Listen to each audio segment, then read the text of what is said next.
is going to fire Rosenstein despite, and I understand it, his displeasure with some of Rosenstein's stupid decisions, including signing off on one of those warrants to surveil Carter Page.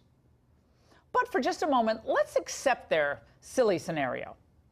Now, the firing of Rosenstein may trigger a political fracas, and maybe it would be unwise. I wouldn't do it. But the president surely has the constitutional authority to fire anyone in the executive branch. So I fail to exactly see how this would trigger a constitutional crisis. Finally, the Democrats insist that with the release of this memo, Trump and Nunes are putting the future of the entire FBI in jeopardy. Trying to undermine the FBI and the Department of Justice is really not in the best interests of America. The goal here is to undermine the FBI, discredit the FBI, discredit the Mueller investigation, do the president's bidding. This is a war on law. This is a war on justice. This is a war on the Justice Department. This is a war on the FBI. Well, it's also a war on understatement, Joe. Now, who is carrying out a war against the reputation, integrity of the FBI, if anyone did? Well, I'd say it's former Obama AG Loretta Lynch, former Obama FBI Director Jim Comey, and former Obama Deputy FBI Director Andrew McCabe, who waged war on the FBI by damaging its reputation. Now, how did they do that? Well, they put the FBI's future in jeopardy by eroding confidence in one of our treasured law enforcement institutions, because you cannot start spying on an American citizen as some kind of insurance policy against a presidential candidate you don't happen to like. In fact, you cannot surveil an American citizen based on falsified evidence at all, or by omitting a material fact in a FISA application for a warrant. But I'll tell you, the left just refuses to address the central point of the Nunes House Intel memo. I was thinking about this earlier today when I was hosting my radio show. Remember when Democrats used to care about protecting American civil liberties? Post 9/11, the ACLU warned about various ways the Bush administration was endangering the Bill of Rights. They warned about the Patriot Act and the growing surveillance society. By the way, I agree. And they sounded alarms over the weakening of the Freedom of Information Act by reclassifying documents as unclassified but sensitive. And the liberals even complained, and some other civil libertarians, about the fairness of these long no-fly lists. But this is my favorite part of this ACLU list of grievances, was number 8. Political spying. It was called political spying. Government agencies, including the FBI and the Department of Defense, have conducted their own spying on innocent and law-abiding Americans. Through the Freedom of Information Act, the ACLU learned the FBI had been consistently monitoring peaceful groups such as Quakers, People for the Ethical Treatment of Animals, Greenpeace, and the Arab American Anti-Defamation Committee, and indeed the ACLU itself. Well, PETA got surveilled, apparently, but I guess Carter Page and the Trump campaign just don't qualify for Fourth Amendment protections. The ACLU has been kind of silent. Now, there was a time when Democrats cared about things like FISA court abuses. The FISA court process is one of the most one-sided approaches in American government. I know of no other court that doesn't have some kind of adversarial discussion where there are two points of view. There should be some adversarial process, challenging it, questioning it, just as we do in the normal court. The opinions themselves will benefit by having an adversarial process in key cases where the court has the benefit of hearing the other side, of seeing opposing case law. Oh my gosh, my producer just said in my ear, look, he was on RTTV. Did you see that? That's great. Well, so they were all worried. Look at what could happen with the FISA court. But now, however, FISA is beyond reproach as long as it's used toward the ever-noble goal of destroying Donald Trump, or preventing him back then of being president at all. Today on my radio show, Newt Gingrich agreed that a criminal investigation should be undertaken to discover how the FBI purposely misled the FISA court and may have obstructed justice in the Hillary email investigation. I want to emphasize this. 98% of all FBI agents are honest, patriotic Americans trying to enforce the law, but they are tainted by the people at the very top who clearly were corrupt and were clearly violating the law. This will lead to a criminal investigation, and frankly, I don't understand why the Attorney General has not taken steps. That's a great question. The question is, with Rod Rosenstein and as Deputy AG, could there ever really be a special counsel appointed to explore any of this? Or will it be up to Congress to find all the relevant documents and force his hand? Whatever happens, there is no doubt about the following. After all their years of claiming to be advocates for fairness and civil liberties, the Dems have been outed as frauds of the worst order. And that's the angle. In moments, we'll be joined by the man at the center of the revelations inside the Nunes memo. But first, who is Carter Page? And why did he become a target of the FISA court? Fox's Ed Henry joins us now from New York with more. Ed. Laura, great to see you. Carter Page is almost the Forrest Gump in this whole tale. Keeps popping up everywhere, but after these many investigations, nobody can quite figure out what he did for the Trump campaign, let alone whether he did anything wrong.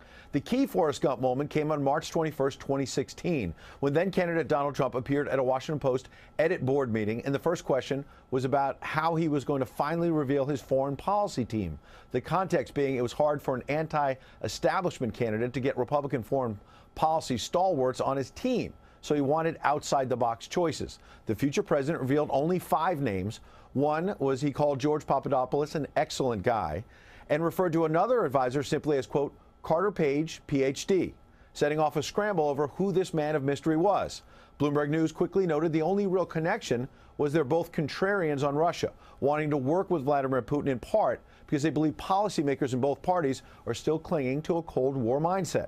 Ronald Reagan, in fact, sparked Page's interest in Russia at an early age after he saw Reagan on TV conducting arms control talks and noticed one of his advisors wearing a Navy uniform. The Gipper inspired him to enroll in the U.S. Naval Academy. He worked on arms control policy at the Pentagon, earned 3 graduate degrees, including that Ph.D. from the University of London. By 2000, he jumped into investment banking at Merrill Lynch. Because of a friendship with the Ukrainian billionaire, the firm had him open the Moscow office in 2004. For 3 years, he worked on deals with Russian state-owned energy companies. Fast forward to June 2013. Donald Trump was still on The Apprentice, and U.S. counterintelligence officials questioned Page about his contacts with a possible Russian spy, so he was on their radar before the campaign. During the campaign in July 2016, then-campaign manager Corey Lewandowski reportedly approved Page's personal trip to Moscow, where he gave a speech criticizing U.S. policy toward Russia and met with Russian government officials. None of that necessarily nefarious. By September 2016, Page was out. And in fact, tonight, Donald Trump Jr. told Tucker that Page was not a real player and suggested he was more of a, quote, patsy. Though Page told the Senate Intel Committee last year he was a regular presence at Trump Tower. Even more curious, as we learned from Devin Nunes' memo, the FBI used the dossier to get a FISA warrant to listen in on Page's calls starting in October 2016, a month after we're told he left the campaign. And the surveillance was renewed several times deep into 2017 after he was gone. We noted this began at the March 2016 editorial board meeting with the Post, where George Papadopoulos has since pled guilty to lying to the FBI about his contacts with Russians. Carter Page has not been charged with anything. Laura? Ed, thank you so much for that report. And joining us now from New York, we're pleased to welcome, in an exclusive, former Trump campaign advisor, Carter Page. Carter, it's good to see you tonight. I know you have not spoken out about this House Intel memo yet or the reaction to it. What is your reaction? Well, my first reaction, Laura, when I saw it was, you know, there was a lot of details that kept dripping out, and it sounded really bad. And when I actually saw it, it was even worse than I could have possibly imagined. But then what was particularly interesting is sort of the next 48 hours after that, where part of the attack on Chairman Nunes in the committee was to come up with any new information to discredit me and anything related to the investigation or the overall investigation and all the great work that Hipsy's been doing. So it's pretty stark contrast between getting the facts out there and having still getting attacked. So it's pretty crazy. This is what Donnie Trump said earlier tonight. Ed referred to the interview he did just a short while ago with Tucker Carlson. He was asked about you, and this is what he said. This is a low-level person who worked in a campaign. This is someone who I've seen the emails where they said, well, this person's no longer working on the campaign. I believe one of my family members responded, who the heck is that individual? We'd never even heard of him. So to use that, again, as the basis to then try to attack the duly elected president, to do it then after that person's no longer even part of a campaign, all of these people kind of hang around. They're going to get their book deal. They want to be a part of something. So to utilize that person, I mean, they seem like a great patsy for that. Your reaction to what Donnie says, low-level figure in the campaign. I don't think you ever have really disputed that, but your reaction. Well, it was really impossible to help out in any way because, as you were alluding to, the attacks started almost immediately. Just anyone who had any connection or had ever done any work, positive or otherwise, in Russia was constantly sort of the #1 target for attack. So it was it became a liability pretty quick. What I would say, though, is, Ed had sort of alluded to this early foreign policy committee. I was really impressed with a lot of the other people that were on the committee, and as he mentioned, there was a few names that were mentioned, but really the people that came on or in the early months were pretty incredible. And but Carter, there was only one meeting, though, right? I mean, this was kind of slapped together in 24 hours. I talked to one of the people involved in it earlier tonight, and this was kind of thrown together really fast because, we got to have a list of people who are advising us. And this is when not a lot of people were helping out Trump in the spring of 2016. And so they came up with this list, and you guys had one meeting at the Trump International, I understood. But after that, there was no formal gatherings of this group. Is that correct? That you actually raised an important point, Laura. I should have clarified. Correct one point that Ed had alluded to.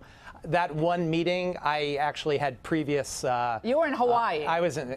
Well, I haven't said where I was, but if that's okay, sorry, you were in Hawaii. If it's been real, okay. Okay, but Carter, you know what I'm getting at. What I'm getting at is you were put on this list. And your past work that you did in Russia, we'll get into that later, raised a red flag. And the FBI apparently had been watching you for some time, okay? So we fast forward to July, and you go to Moscow. You say you were invited to give a speech at a college there. Mm-hmm. When you went there, did you meet with government officials or people connected closely with Putin? So yes, I gave a speech, and there was one senior government official who spoke after me. He was walking out of the building after he gave his speech, and we had a very brief conversation for less than 10 seconds. It was really a exchange of pleasantries. But a lot of the things he was talking about, you could tell there were positive opportunities on the horizon in terms of U.S.-Russia relations. So was that Sechin? Was that Igor Sechin? No, I've never met Sechin in my life. So. So that's in the. Yeah. So just so people know, and I mean, I find this to be fascinating that in this fake dossier, there is an entire paragraph, and I believe it's on page 31, where it says that in terms of substance of their discussion, Igor Sechin, who is a very former KGB guy, president of Rosneft, the state-owned oil company, said that the Rosneft president was so keen to lift personal and corporate Western sanctions imposed on the company that he offered Page, Trump's associate, the brokerage of up to 19% privatized stake in Rosneft in return. And Page had expressed interest and confirmed that were Trump elected president, then sanctions on Russia would be lifted. That's right from the dossier, Carter. And I think a lot of people hear about the dossier, but they don't know what's in it. So you're saying tonight that you have never met Igor, I always forget his name, Sechin. You've never met him. I've never met him in my entire life. And what's interesting about it, if you do the math on that, the 19% had a market value of about $11 billion. So if you think I'm going to get paid off some way, that seems like a pretty hefty sum. That's pretty good. I'm going to borrow some money from you someday. Carter, hold right there. We have a lot more to talk about, and it's fun. It's actually fun to read through this dossier because it's like woo, crazy stuff. And we're going to have more to talk about after this in a short break. Stay there.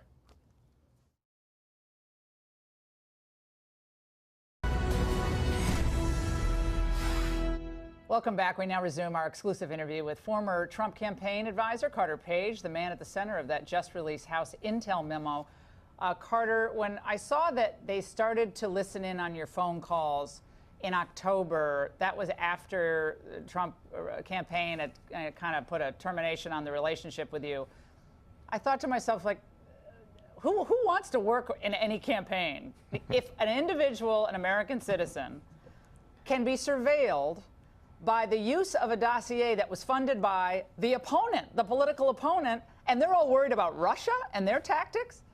I mean, Russia does stuff like that, frankly, to their political opponents. But we're not supposed to do that. So your reaction when you found out that your calls at that point were surveilled? Well, the funny part about it is literally 1 week later, after they started hacking and wiretapping me, one of the emails I sent out was filing a complaint to the Organization of Security and Cooperation in Europe. It's a organization that the U.S. and many other countries is a part of. They had an election monitoring system going on in the United States, monitoring illegal influence and election rigging. And I lodged a complaint there. And so I think one of the first things they were picking up on was my long complaint that I sent to Vienna in the OSCE. So it'd be interesting to hear what the reaction was to that when they. When did you know, by the way, Carter, that you were of interest to the FBI? It predated the relationship with the Trump campaign. It predated that, according to the FBI. So when did you know? They ever call you up or try to talk to you or say, what are you doing over there in Russia? You're very well connected. Did they ever approach you?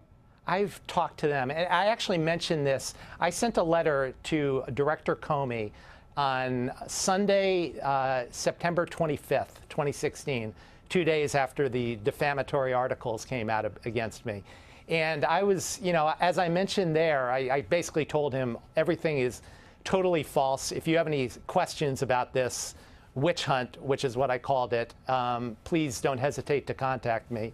I would love to set the record straight and talk with your agents. And as I mentioned in that memo to Mr. Comey, I said, well, I've been in contact with members of the intelligence community for many, many years, and I'd be happy to help out, again, in terms of providing you some accurate insights. I mean, the way you are portrayed, and people who don't know you, I mean, I guess people just reading this quickly, headline readers, like, oh, Carter Page was a spy for Russia. I mean, well, that's what I think that's what just regular folks who aren't focusing on a lot of these details, that's what they believe. That's what they think. I mean, that case, I was a witness to, there was a diplomat here in New York who I happened to meet at a conference, and we struck up a conversation. I met him one time after that, and I actually was teaching a course at New York University that semester, and I just told him a couple things I was telling my students about, and he wasn't really interested, and I sent him a couple of course documents. That was it. I have a couple of questions for you, though. There's some things that I don't really make sense to me. Like, what about that letter that Time magazine said you wrote to the academic press, and where they quote you as saying, over the past half year, I have had the privilege to serve as an informal advisor to the staff of the Kremlin in preparation for their presidency of the G20 summit next month, where energy issues will be a prominent point on the agenda, the letter reads. Did you write that? Well, it's totally taken out of context. I basically what do you mean taken out of context? I would never say I had the privilege to serve as an informal advisor to the staff of the Kremlin. Like the G20, President Trump was at the G20 last summer. It is a collection of countries from around the world. We all know that. But why would you write that?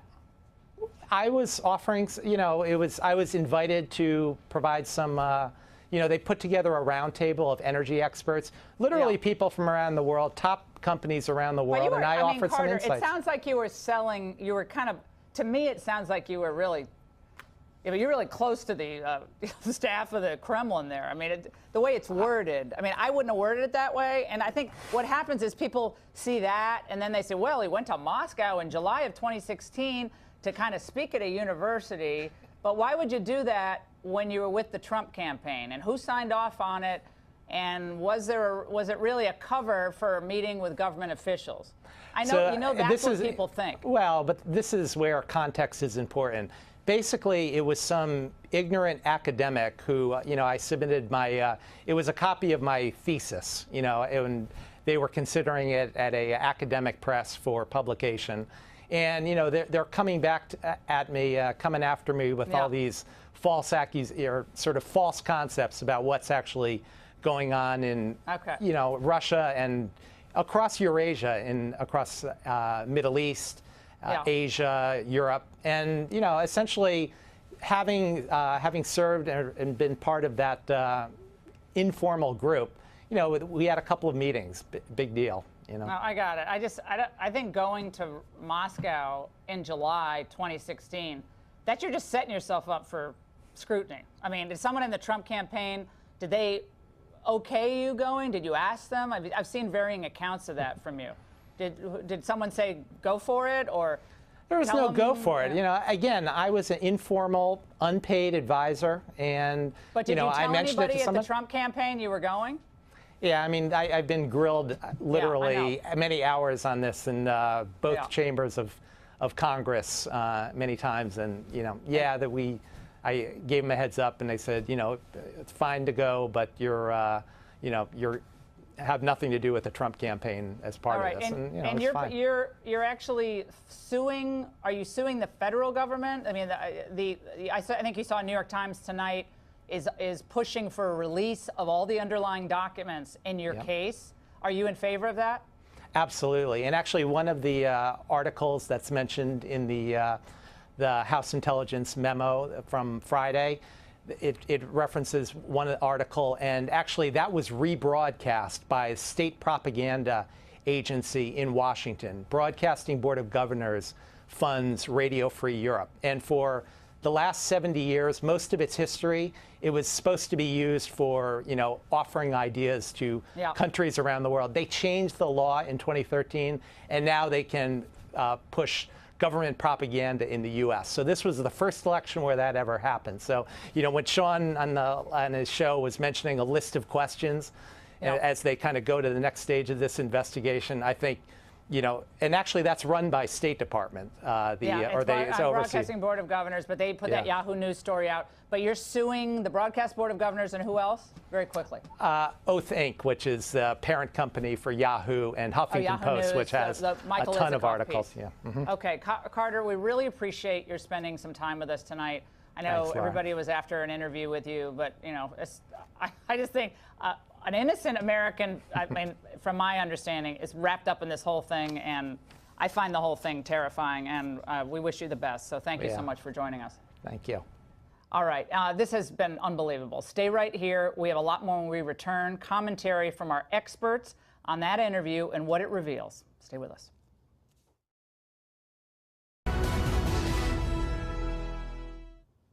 Let's get expert reaction now to my exclusive interview with Carter Page. Joining us in studio, got all three of them, Republican Congressman Ron DeSantis, Fox News contributor, Washington Examiner reporter Byron York, and Fox News contributor, senior editor at The Federalist, Molly Hemingway. Byron, let's start with you. Reaction. Well, sometimes it's hard to actually get all the facts out of Carter Page because he just doesn't speak all that directly. But that point where he said, I've talked about this extensively with both houses of Congress, which is true. I mean, if you read the interview that he had with the House Intelligence Committee, it just went on and on and on and on. I thought the most telling part of your questioning was about him saying that touting himself as an advisor to the Kremlin. Why would you do that? I think most people theorize, and we're just theorizing, that he was just trying to make himself look more like more of an insider than he was. That never happens in Washington or New Never, York, never. where people inflate their resumes. Correct. Or Molly. Well, also, he was a businessman based in Russia for a long time. That's where he's done his life's work. He does have contacts with Russia. That is actually not a crime to have these things. And so just seeing him and seeing him talk about some of these things is very interesting. This is a man who has had all the power of the federal government going up against him. They're surveilling him, and also this has very much affected his life and his reputation, his business relationships. I think it's time for the federal government, if they think he's guilty of something, they need to put up or shut up and let this man attempt to reclaim his life. They have not told him he's a target of the investigation, Ron. Your reaction to what he said tonight? Well, I mean, he is kind of a weird dude, but like the fact that he says, release all the FISA stuff, release it. He doesn't seem worried about that at all. Yeah, I mean, so to me, it just seems like he wants all this stuff to come out because he doesn't think there's any there. But remember, because he was a U.S. citizen, when they went to surveil him, it's not just that there's suspicion he could be acting as an agent of foreign power. You also have to show he's violating a criminal statute. And the Nunes memo doesn't say what statute did they cite as a potential violation. Was it just some pretextual thing, or was there honestly something where they thought he was violating the law? We need to release all of this information. I felt, I mean, just as a human reaction, I feel sorry for Carter Page. I mean, I know he was in Russia doing, I mean, I lived in Russia as a student. Like, I know a lot of people doing business in Russia. They're commercial real estate, people in science and so forth. Just because you've done business in Russia, and you know people, doesn't mean you're a Russian spy, but most people, like, they hear Carter Page, oh, he was a Russian spy. People just think that, because of the way the fake media has reported this. I've heard him referred to on network television as a known Russian agent. A known Russian agent. Now, this is the stuff that drives me crazy. But you raised a really interesting idea about what is his status with the Mueller investigation, because he is one of, if there is collusion, he's a really important part of this. Papadopoulos was the other person who was very important of this. He was not charged with any crime relating to a criminal conspiracy. He simply was charged with lying to the FBI. Now, what's the deal with Carter Page? He hasn't been charged with anything. Are they contemplating charging him with anything? And if they don't, where is the collusion? Molly, this is what the federal government can do. And this is, again, in the angle I did before he came on. Liberals used to care about civil liberties. I mean, those comments from Blumenthal, the FISA court, the abuses of the FISA court, you don't know what they're doing. They can spy on Americans. And here we have that happen starting in October after he left the Trump campaign. Well, and this is foundational to our understanding of what it means to be American, that the federal government cannot deprive you of life, liberty, property. They can't arrest you or spy on you without a really good reason. And if the civil rights and civil liberties of Carter Page can be violated, they can be violated for anyone. And that's why it's very important that we can trust these courts, particularly because the target of the investigation doesn't get the chance to plead his own case. So we rely on the government to make sure that they provide all the information that is key. We should point out that the warrant, it's often pointed out that, well, they didn't put the warrant on him until after he left the campaign. But that not only gets his phone calls going forward, it gets all of his email going backward, back when he was in the campaign. Plus, it allows the FBI to break into his home, search it, and plant electronics when he is not there. And potentially other locations. I mean, if they identify other locations, they could have surveilled other places. I mean, I'm saying it's ironic we're talking about Russia when we do this in the United States of America. I mean, Russia, Russia, Russia. What are we doing to our own people? I want you to react, Congressman, to both Trey Gowdy and it was Trey Gowdy and who else? Nunes, of course, made the comment today about the footnote and reacting to it. Let's watch.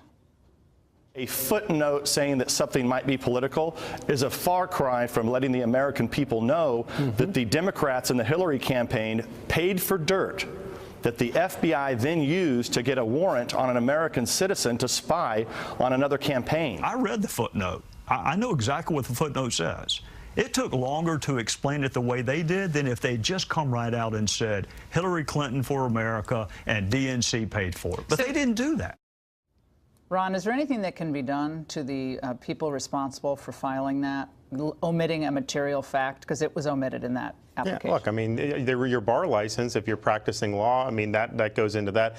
Look, there could be criminal liability. It would depend on the intent, and that's why we need all this information. But that footnote, I read it. I read the Schiff memo. It is the most circuitous way to say that there may potentially, I mean, they could have come out and said it. The way they did it was not enough candor for the court. Yeah, well, it's a material fact. You omitted a material fact from the application. If I were that FISA judge, I would be livid because it makes the judge make the wrong or potentially the wrong decision. It's the key question. Should the FBI be lured into surveilling a political opponent using opposition research bought and paid for by the opposing campaign? That's the key question. China would do it, Russia would do it, North Korea would do it, Cuba would do it, and apparently we can do that in the United States very quickly. That paragraph in the Nunes memo is very, very clear. It says they didn't tell them that the DNC and the Clinton campaign was paying for it, and they did not. 100% true. Even the Schiff memo will not dispute that. And we're going to be looking for the State Department shoe to drop perhaps on this. I know you've been writing about it, Molly. You've been talking about it. Thank you all. Great stuff, guys. And by the way, while Democrats are fixating on Russia, another overseas threat is growing. Victor Davis Hanson explains in studio next.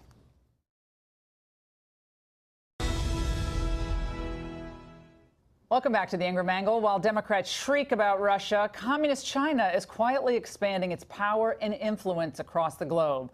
Joining us here in the studio to discuss is Stanford professor, columnist, great guy, brilliant, Victor Davis Hanson. VDH, good to see you, man, in the studio. Love it. Thank you. I always have you on the radio, but I hardly ever get to see you. Before we get into that, I want to just get your reaction very quickly to the Carter Page interview, what he said. I think he was a tragic figure. I feel bad because he wouldn't have been where he is had there not been this crazy mythographic dossier and had he not just sort of volunteered for Trump and he was used. Carter Page, he was at Russia, and therefore we can surveil him and see what turns up from other people. So he was a tool. And he's probably, I think every trial lawyer in Washington, D.C. is watching your show tonight because he's got a lot of possible suits against Fusion, GPS, Steele, Glenn Simpson, DOJ, FBI. Yeah, it never ends. I hope he finds redemption. And meanwhile, as it's Russia, Russia, Russia, you and I talk about this a lot on the radio airwaves, but China is slowly but surely amassing a huge band of influence across the globe in academic institutions. Let's just start there. Yeah. Well, China's got 10 times the GDP as Russia. It's got 5 times the population. It's a real threat. And it's sort of doing what Japan did in the 1930s with a greater Asia prosperity sphere. So it goes to these neighbors, the Philippines, the Japanese, and it says the United States is in isolation, it's on the wane, cut a deal with us. And we used to check that with a huge Navy. That was what the American Navy did in World War II and during the Cold War. And the Navy is down below 300 ships. At the same time, we always would triangulate with Russia and say, we have issues, you have issues, but we have common ground against radical Islam and we're worried about China. But we've given that card up because of this crazy hysteria over Russia. So we could be working with Russia on various fronts. We don't agree with them on a bunch of things, but we could be working with them more or at all on fighting the jihad. Yeah, they have a border with North Korea. They have a nuclear Pakistan, they have a nuclear India, they have a nuclear China, they have a nuclear North Korea. They don't need another nuclear Iran on their border, and they had problems with their Muslim population. So talk about why the global elites have flocked to protect China and now flock to demonize Russia. China is good and deserving of our attention. Yes. They have some problems. Russia's the real threat. Russia's economy is smaller than France's. Yes. But remember, Russia wasn't the real threat. After Bush clamped down in East Ossetia, the Clinton administration, Clinton and the Obama administration said, you've been too hard on Russia. We're going to reset. We got that little plastic red button I think it came from a jacuzzi in Geneva, and she pushed it and said, Romney was the person who was hysterical. And then the hot mic exchange with Obama about missile defense and I'll be flexible after the election. Russia was good, and then suddenly Russia was bad because the narrative changed. And China has always been the obstacle because 1/4 of the world's trade, half its oil goes right through the South China Sea, and now they have a valve at the Spratly Islands. They can control it. And they could stop North Korea tomorrow. Victor Davis Hanson, come on radio tomorrow if you can. We'd love to have you on, thank you. As always. And up next, we'll explain why CNN seems so smug and satisfied with bad news today.